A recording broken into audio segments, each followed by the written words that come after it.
Facing flack for mishandling the Afghanistan crisis, British Foreign Secretary Dominic Raab dismissed all allegations against him of not dealing with the issue effectively and instead vacationing.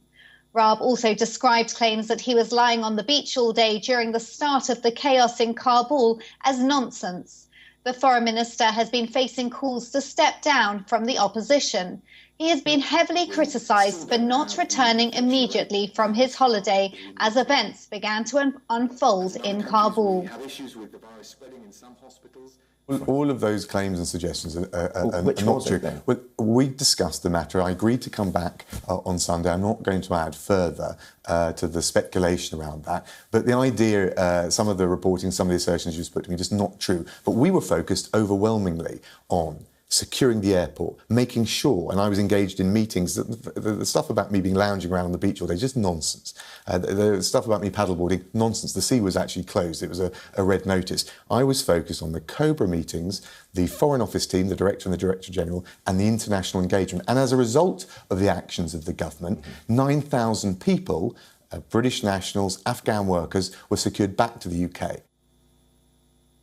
Britain, along with other countries, have been undertaking huge evacuation operations in Kabul since the Taliban took over.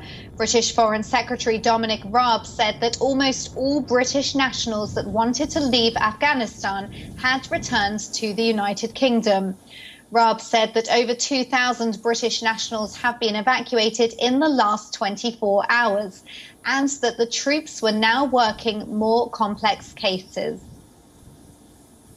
Shortly, but what we're aimed at doing, having got the capacity to get people out over the last 24 hours to 2,000, we want to just keep using every hour and day that we've got left to push through the outstanding cases of British nationals, Afghans who've worked for us, but also those high vulnerability cases if we can.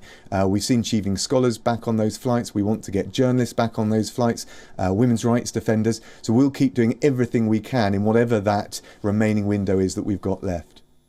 Britain's foreign minister said that the deadline for evacuating people from Afghanistan was up to the last minute of this month. A White House spokesperson said in a briefing on Tuesday that they needed to check if the deadline was up to the last minute of August 30th or 31st. Look, for precisely the reason you gave, I'm not going to give the precise time. And what we do know is that we're working towards the end of the month. The military planners will work out how much time they need to withdraw their equipment, their staff. And what's really important is we'll make the maximum use of all the time we have left.